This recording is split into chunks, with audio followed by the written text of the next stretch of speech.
بیل علم بڅ غواړي په دنیا څوک که عاقل وي که هوښیار وي که دانا. درنو اورېدونکو ستاسو پام راوړو د الحاج مولوي عبدالهادي حماد صاحب یو اصلاحي بیان ته.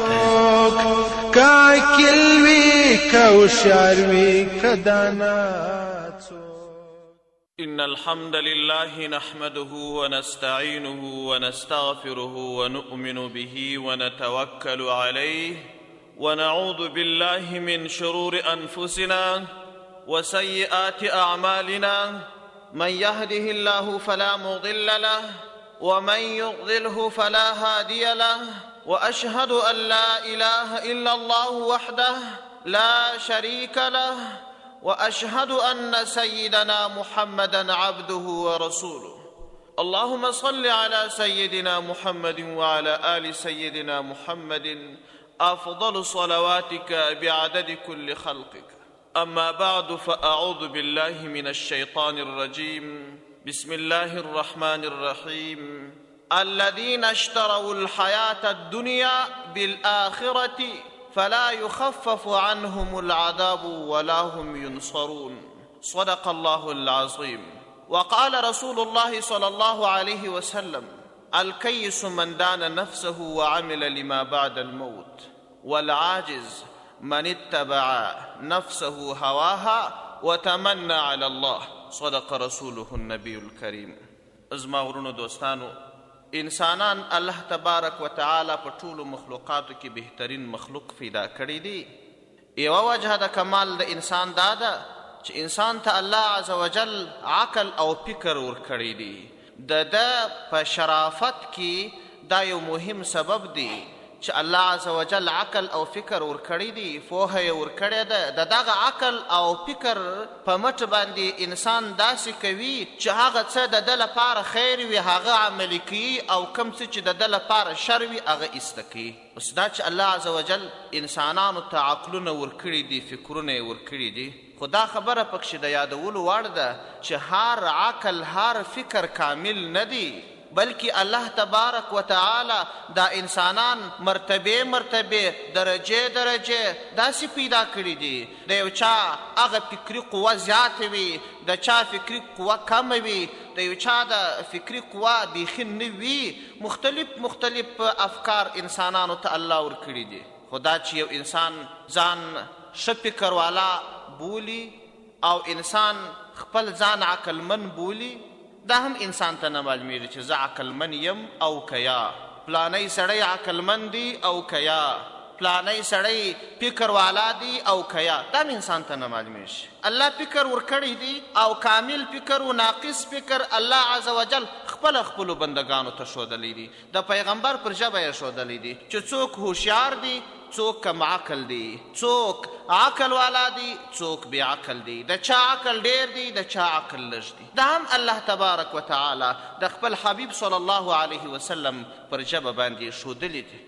زما ورونو دوستانو، دا خبره به تاسو ډېره اورېدلې وي او تقریبا دغسې ده چې هر انسان د دې دعوه کوي چې زه پوه یم، هر انسان د دې دعوه کوي چې زه عقل والا یم، فکر والا یم، ذکاوت و ذراکت والا یم. هر سړی د دې ادعا کوي. داسې یو څوک به تاسو نه یې لیدلی چې هغه وایي او زه بې عقل یم، په څه نه پوهېږم. نو دا فکر د خپل دماغه څه ایستل پکار دی. زما ورونو دوستانو، دا خپل ځان دا د الله عز وجل حکم ته مفوض کړه چې د الله حکم تا په هوښیارانو کې راولي، په پوه انسانانو کې دې راولي، او که دې په کم عقلو انسانانو کې راولي. ځان ته د عقل ګوته مه نیسه چې زه هوښیار یم، زه پوه یم. و یو چا ته د عقل ګوته مه نیسه چې دا پوه دی دا ناپوه دی. پوه او ناپوه، هوښیار او بې عقل، عقل والا او بې عقل، دا د الله په هدایت کې پیدا کړه. الله عز وجل خالق د دې اسمانو د دې مځکې دی. الله تبارک و تعالی خالق د دې انسانانو دی. الله تبارک و تعالی خالق د دې عقلونو دی. نو د معلومولو کلي ستا سره نسته زما وروره، د الله سره د دې کلي ده چې الله کم عقل کامل پیدا کړی دی، کم ناقص پیدا کړی دی. چاته عقل ورکړی دی، چاته عقل نه دی ورکړی، چا د خپله فکره څه کار اخیستی دی، چا نه دی اخیستی. دا الله ته معلومیږي. زما وروره ما او تا ته نه معلومیږي. که راته معلوم وي د الله څه به مو زده کړي. په خپل فکر او عقل پر چا باندې د پوه او د ناپوه فیصله نسو کولی. او که څوک دا کار کوي دا به یې غټه اشتباه وي. نو اوس دا سوال سړي ته پیدا کېږي چې الله تبارک وتعالی د هوښیار سړي علامې ښودلي دي، د هوښیار سړي تعریف یې ښودلی دی. هغه نو څنګه تعریف دی چې زه دا ووایم چې دغه تعریف په فلاني سړي کې ستا نو ځکه هوښیار دی، دغه تعریف په ما کې ستا ځکه هوښیار یم، دغه تعریف د کم عقل په فلاني سړي کې ستا ځکه بې عقل دی. که چیرې د الله عز وجل دا حکم او دغه هدایت زده کو، الله جل جلاله عقل من چاته ویلی دي دا موږ زده کو، نو بیا به مو دا فیصله رښتیا وي. یو چاته به په صحیح او په دلاوره زړه ویلی سو چې پلانکی عقل والا دی، پوهه والا دی، پلانکی سړی نادان دی، کم عقل دی. بیا به مو نو د خپله فکره پر چا باندې د پوه او د ناپوه فیصله نه یې کړې. پیغمبر صلی الله علیه وسلم فرمایي، پیغمبر صلی الله علیه وسلم یوه وینا هم زما ورونو دوستانو د ځانه نه ده کړې. هر څه هدایات چې تر موږ او تر تاسو پورې را رسېدلي دي هغه ټول الهي وحی دی. په قرآن کې الله عز وجل فرمایي وما ينطق عن الهوى ان هو الا وحی یوحى. پیغمبر صلی الله علیه وسلم د ځانه څخه هیڅ یوه وینا نه کوي. څه چې تاسو ته رسولی دي هغه الهي وحی دی، د الله د خوا ورته هدایت سوی دی. هم هغه هدایت پیغمبر صلی الله علیه وسلم تر انسانانو پورې رسولی دی. پیغمبر صلی الله علیه وسلم په یو ارشاد مبارک کې فرمایي چې الله ورته وحی کړي دي. وایي هوښیار عقل والا او کم عقل والا انسان تاسو وپېژنئ. الکیس من دان نفسه وعمل لما بعد الموت. هوښیار انسان، فو انسان دا هغه دی چې خپل ځان یې وپېژندي او هغه دائمي نه خلاصېدونکي نه فنا کېدونکي ژوند چې تر مرګ وروسته راځي د هغه لپاره یې خواري وکښل په ژوند کې، دا هوښیار انسان دی. که یو چا خپل ځان پېژندلی نه و او که یو چا د ابدي ژوند دانه لپاره کار نه کوه دا کم عقل دی. زما ورونو دوستانو کم کسان فلاسفه چې پخوا تېر سوي دي زرونه کاله مخکې، ارسطو، سقراط، پیثاغورس، افلاطون، دا هوښیاران نه دي زما ورونو دوستانو، دا کم عقلان وه. ګوره دومرې په دنیا کې محبوب پاته سوي دي چې دا خپل فکر یې پر داسې طریقه کار کړی دی چې د دوی ابتکارات، د دوی نوښتونه او د دوی هغه علمي څېړنې دا د په زرونو کاله وروسته لا خلک یادوي، مګر کم عقلان دي. په دې وجه باندې چې دوی خپل ځان ته نجات ورنه کړي، د دوزخ څخه خپل ځان خلاص نه کړي او جنت یې خپل ځان ته ونه ګاټي، نو ما او تا ته به یې چیرې ګټه ورسېږي.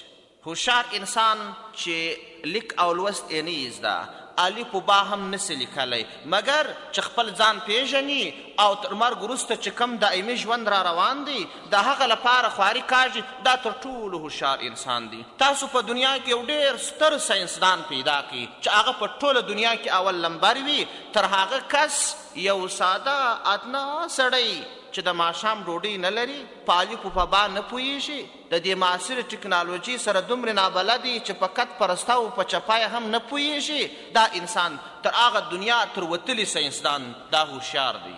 پیغمبر علیه السلام داسې فرمایي. خود به وایي ځکه الله عز وجل دا عقلونه پیدا کړي دي، الله علم پیدا کړی دی، الله پوهه و ناپوهي پیدا کړې ده. په پوهېږي هم الله چې څوک پوه دی څوک ناپوه دی. دا خو د تعجب خبره ده چې انسان پیدا کړی الله دی، عقل ورکړی الله دی، الله یې کم عقل بولي تی عقل من بولې. اوس ته څنګه قضاوت کوې؟ یو انسان پیدا کړی الله دی، فکر الله ورکړی دی او الله ورباندې حکم د کم عقل کوي، وایي دا کم عقل دی. ته وایه دا ډېر پوه دی، ډېر هوښیار دی، تم کم عقل یې چې د الله په مقابل کې فیصله کوې. یو انسان الله تبارک وتعالی پیدا کړی دی، عقل یې ورکړی دی، فکرمند یې پیدا کړی دی، عقل والا یې هم بولي، ته کم عقل بولې. الله یې عقلمند بولي، ته کم عقل بولې، ته کم عقل یې. دغه په بهرنیو هیوادونو کې چې اوسېدلي، خصوصا په دې کفري هیوادو کې، دلته چې راشي دا د افغانانو د اسلام په رڼا کې محبوب ژوند وویني چې هغه سنت طریقې برپایه کړي وي، ژیرې ولري، لنګوټې ولري او همدا ډول مسجدونو ته ځي او د سلام، د روغبړ، د ژوندانه آداب یې عملي کړي وي. او دی چې دلته راسي وایي تا څونه د تمدونه لري خلک دي، دا څومرې وحشي ژوند کوي.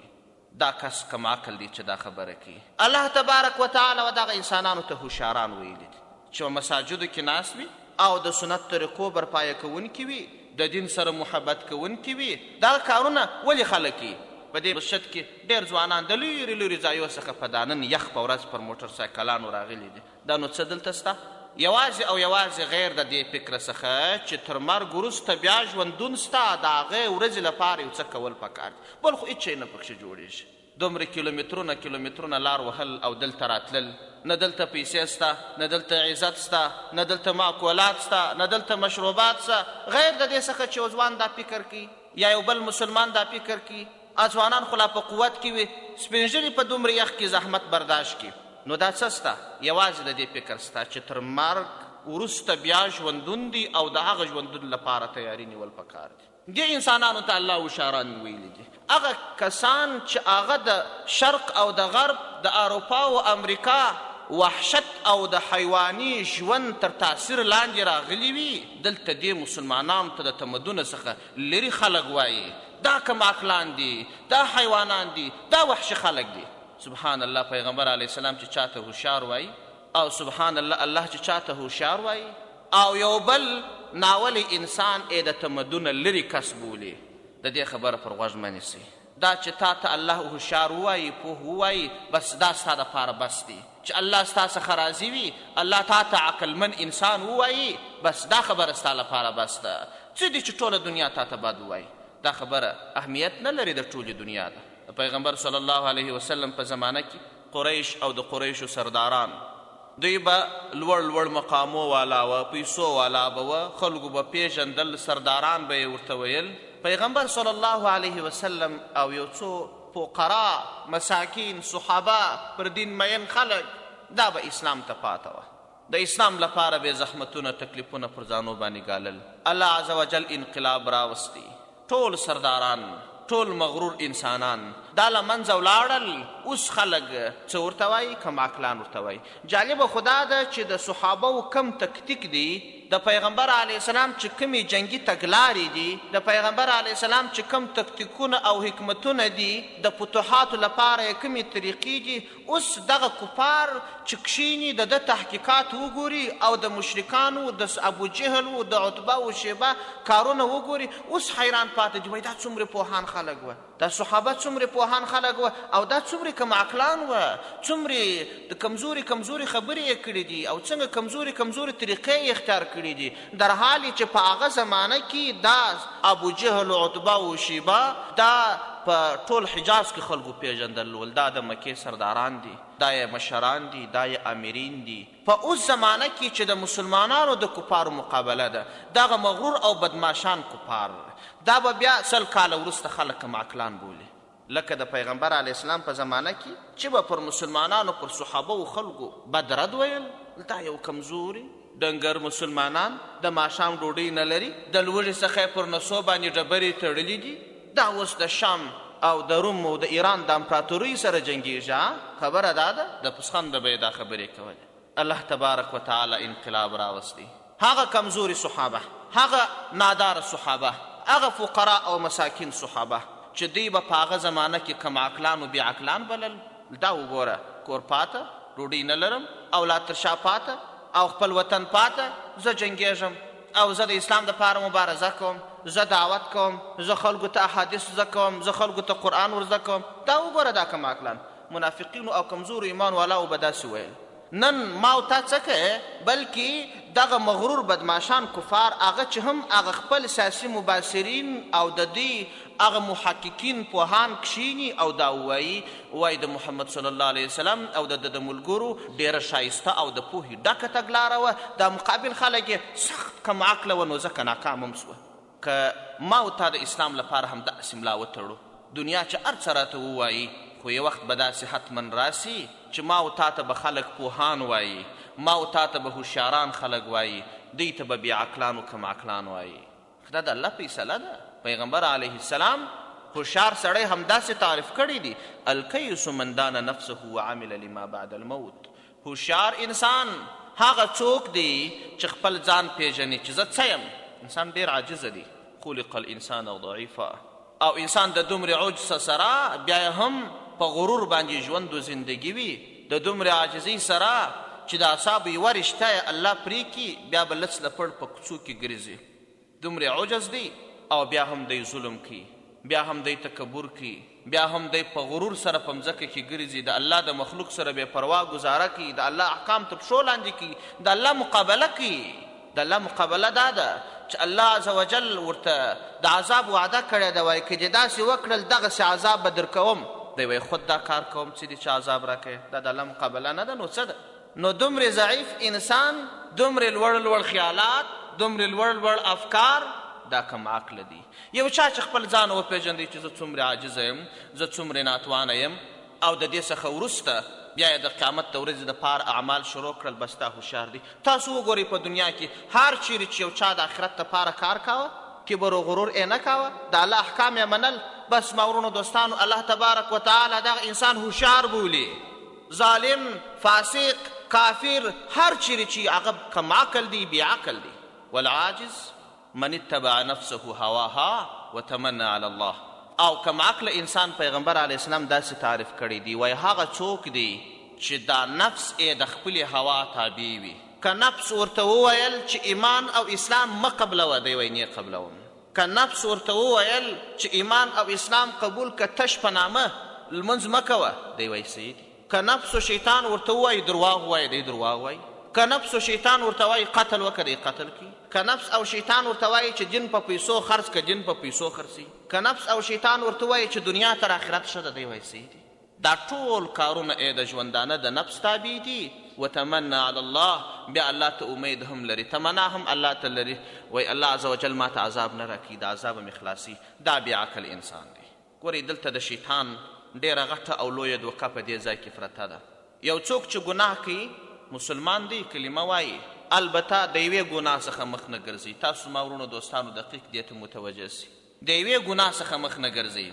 غلا کوي، درواغ وایي، غیبت کوي. کله چې د دین او د دنیا خبره راسي، دین پرېږدي، دنیا عملي کوي، دین په پیسو خرڅي، د کفارو محبت تر مسلمانانو ډېر کوي. دې ته نو ورته چې څه نفس ورته ویل هم هغسې کارونه کوي. دغه کس بیا هم دا وایي، وایي زه مسلمان یم، الله ته امید لرم، په آخرت کې به الله تعالی ما ته جنت راکړي، په آخرت کې به زه د دوزخ څخه خلاص یم. داسې کسانو به زما ورونو دوستانو تاسو ډېر لیدلي، څومره فساق و فجار او څومره ګناهګاره خلک په دې ښار کې شته. دا ټول کارونه کوي، هیڅ د یوې ګناه څخه لاس هم نه اړوي، بیا هم وایي آخرت شته. دغه کس ته شیطان دوکه ورکړې ده. دغه کس چې دغه کارونه شروع کړي دي، دی یا د هغه کسانو څخه دی چې مغرورین بالدنیا و محبین لها، هغه کسان دي چې په دنیا دوکه سوي دي، یا هغه کسان دي چې شیطان په دې دوکه کړي دي چې الله غفور رحیم دی. مغرورین بالدنیا، مغرور بالله الکریم، دا دوه ډولو څخه دی. مغرور بالدنیا کم کس دی، او مغرور بالله الکریم دا کم کس دی. مغرورین بالدنیا دا هغه ډله ده چې د شیطان دا خبره یې منلي. شیطان ورته ووایي چې ګوره ته چې لمونځ وکړې، حلال مال خورې، درواغ نه وایې، غلا نه کوې، نو خو دا مال به دې کم سي. په تکلیف پسې لمونځ مه کوه، سهار به استراحت کوې، لمونځ مه کوه د یخو د ګرمۍ څخه به خلاصې چې مسجد ته ځې، تکلیف پر ځان تېروې. دغه استراحت نغد استراحت دی، دا وګټه. په آخرت کې چې ته د دې تکلیفو په وجه باندې بیا استراحت ګټې، هغه استراحت د پور استراحت دی، دا نغد استراحت دی. دا نغد دا تر پور ښه دی.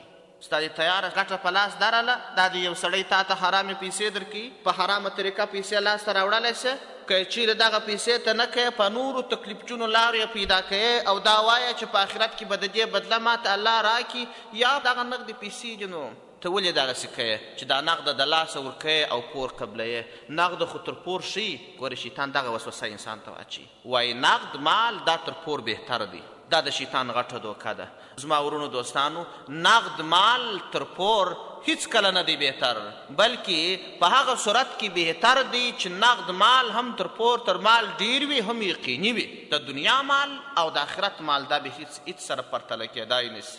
د دنیا مال چې دی زما ورونو دوستانو، دا ستا سره امانت دی. د دې مثال د دنیا د مال داسې دی لکه یو سړي چې مسافرخانه جوړه کړې وي، او په دې مسافرخانه کې مسافرین راځي، شپه تېروي یا 2 شپې تېروي یا هفته تېروي، بیا بیرته ځي. هغه مالک د دې ټولو کوټو کیلي ورسره دی چې یو مسافر راسي، هغه ته دا کوټه ورکړي، یوه شپه 2-3 پکښې وکړي، بیا ورته وایي ځه الله دې مل شه، بیا بل کس راځي، بیا بل کس راځي، بیا بل کس راځي. نو یو مسافرخانې ته په یوه کال کې په زرهاوو انسانان راځي. د دنیا دغسې مسافرخانه ده. او دغه کورونو آبادی چې دي یا آبادې سیمې چې دي دا کوټې دي د انسانانو د اوسېدو لپاره. مالک الله دی. هر انسان چې دنیا ته راسي الله تبارک وتعالی کوټه ورکړي، ځای ورکړي. کله چې وفات سي بیرته دا شیان الله ته پاتې دي. دا شیان د الله دي، ستاسو نه دي. تاسو د دې مالکان نه یاست.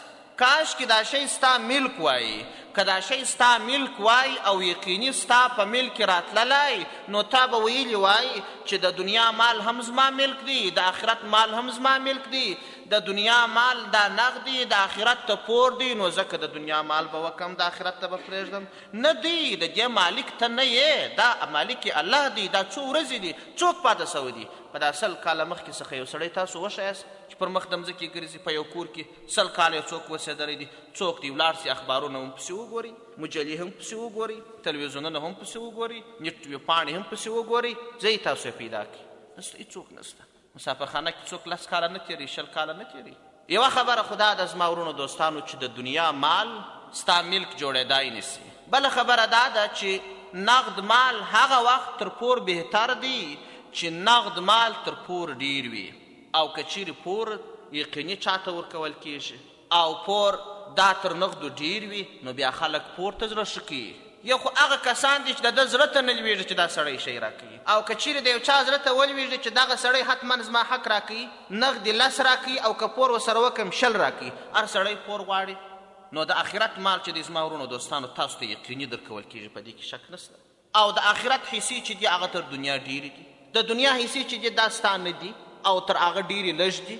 نو په دې وجه باندې شیطان هغه کسان په دا ځای کې دوکه کړي چې هغه دایمي ګټي، ښې ګټي، یقیني ګټي هغه یې په پرېښي او دلته یې په عارضي ګټو اخته کړي. دا کسانو ته مغرورین بالدنیا ویل کېږي، په دنیا دوکه سوي. او کله کله شیطان بیا دا وسوسه ور اچي. د شیطان بل پنډل دا دی، وایي ګوره دا خو دغه د تا د پیسې په لاس درلې، آرام او هوسا ژوند په لاس درلې، یقیني دا د ته په سترګو وینه.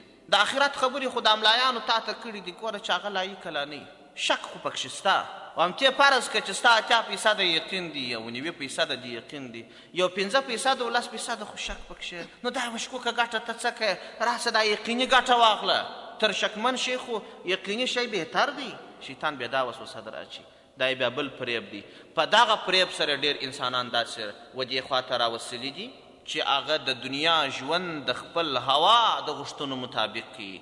آخرت یې هیر دی. دا خپل ژوند چې څه نفس ورته وایي هم هغسې کوي، تمام ګناهونه کوي. په دې ځای باندې دوکه کړي چې وایي دا دنیا چې ده دا د دنیا ژوند دا یقین دی او د آخرت په ژوند کې شک دی چې دغسې کله نه. دا خبره هم زما ورونو دوستانو دا د شیطان فریب او دوکه ده. ځکه چې یو څوک مؤمن جوړیږي د هغه به دا یقین وي چې د دنیا ژوند فاني کېدونکی دی او د آخرت ژوند چې دی دا یقیني دی. که چیرې یو څوک د خپل تصدیق باندې کار وکړي، پر د خپل یقین باندې کار وکړي، شیطان چې هر کله دا وسوسه ور واچوي په مقابل کې یو دم دا جواب ورته ووایي چې سبحان الله زه خو مؤمن یم. د ایمان یو رکن دا دی چې زما به تصدیق وي د آخرت د ورځې پر راتګ باندې. که چیرې زه شک وکم خو بیخي مؤمن جوړېږم نه.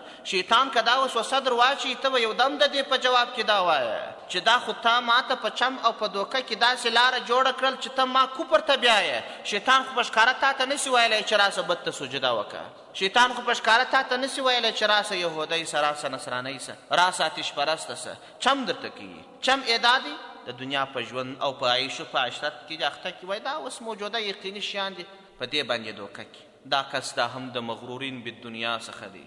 او یا دغسې کسان چې تاسو په بازار و کوڅه و لرې و نږدې ځایو کې لیدلي وي چې ایمان او اسلام یې قبول دی خو تمام ګناهونه ترسره کوي، یا داسې وي چې مغرور بالله الکریم وي، په الله سره دوکه سوي. هغه دا چې ګناه کوي وایي ځه الله ارحم راحمین ذاتي، الله رحم به راباندې وکړي، الله به مې معاف کړي، الله کریم ذاتي، الله رحمان ذاتي، الله رحیم ذاتي. په دې باندې دوکه سوي چې دا کسان چې د الله په رحم باندې، د الله په شفقت او د الله عز وجل په رحم باندې دوکه سوي، دا هم د شیطان یوه دوکه ده زما ورونو دوستانو. په دې وجه باندې چې الله جل جلاله خو یقیني رحم کوونکی دی. البته خو په دې کې یو شی پکار دی. هغه شی دا دی چې کله یو څوک کښت کړي نو چې دی مځکه شیداره کړي او مځکه لنده وي، تخم پکښې وپاشي، بیا اوبه ورباندې ولګي، بیا نو دا امید وي چې د دې څخه به حاصل ماته لاسته راوړل کیږي. اسباب وسایل یې برابر کړل، نو بیا د الله عز وجل ورحم ته امید دی چې الله عز وجل به دا غنم راشنه کړي او د دې څخه به ماته منفعت راکړي. نو کله چې ته توبه وباسې، ګناه پرېږدې، د الله عز وجل څخه رحم وغواړې، نو د الله رحم به تا ته راسي.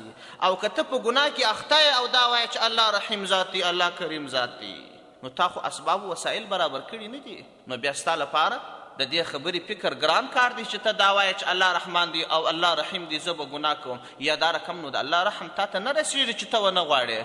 غوښتل کېږي هغه وخت چې ته ور د الله دښمني پرېږده، توبه وباسه، د الله رحم وغواړه، بیا به د الله رحم پر تا باندې وسي، بیا به د الله عز وجل د لوري څخه مغفرت تا ته راسي. دا هغه کسان دي چې مغرورین بالله دي. نو دا د شیطان دوکه ده چې یا د مغرورین بالدنیا ډلې څخه تاسې جوړوي یا د مغرورین بالله الکریم د دې ډلې څخه مو جوړوي. نو په کار دا ده چې د دې یوې ډلې څخه لا جوړ نه سي. ځکه که د هرې ډلې څخه څوک جوړ سي، پیغمبر علیه السلام دې ته کم عقل انسان ویلی دي. او هر هغه څوک چې د الله عز وجل د دین تابع وي او هر هغه څوک چې الله عز وجل ته صحیح عقیده ولري او تمام احکام د الله عز وجل ومني، دې ته پیغمبر علیه السلام هوښیار انسان ویلی دي. دا خو د هر چا خوښه وي چې خلک ماته هوښیار ووایي، دا خو د هېچا نه خوښېږي چې خلک ماته کم عقله ووایي. ګورئ، هر چیرې چې مو ګناهګار ولیدئ، دی که ځان ته هوښیار وایي که کم عقل وایي، خو ته په زړه کې دا در وګرځوه چې پیغمبر علیه السلام تا ته کم عقل ویلی دی. ای کم عقله. او هر چیرې چې مو نیک انسان ولیدئ، نیک عمل انسان مو ولیدي، هغه که هر څومره فقیر وي، هغه که هر څومره غریب وي، هغه که هر څومره ټیټ رتبې والا وي، ته به دا ورته وایې چې ای عاقل انسانه، ای هوښیار انسانه، الله او د الله رسول تا ته هوښیار انسان ویلی دی.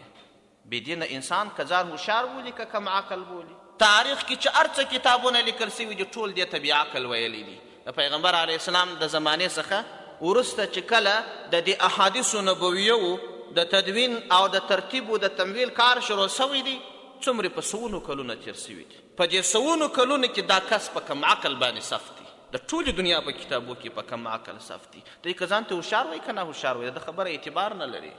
او ته انسانه چې هر څومره کم رتبه یې او هر څومره ناداره یې، که شتمن یې که ناداره یې، که لوړې رتبې والا یې که کښتې رتبې والا یې، هر څوک چې یې، خو چې تا د الله عز وجل احکام ټول عملي کړي دي، د دین اسلام ټول احکام دې عملي کړي دي، زما ورونو دوستانو، تا ته پیغمبر علیه السلام هوښیار انسان ویلی دي.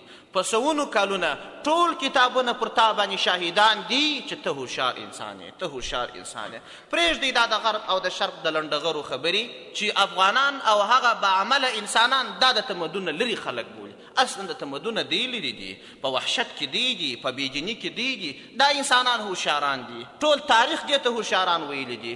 راتلونکي تر قیامته پورې چې هر څومره ژوند وي، هر څومره کلونه وي، ټول به دوی ته هوښیاران وایي. دوی ته ټول تاریخ کم عقلان ویلی دي، بیا به هم ورته ټول تاریخ کم عقل وایي.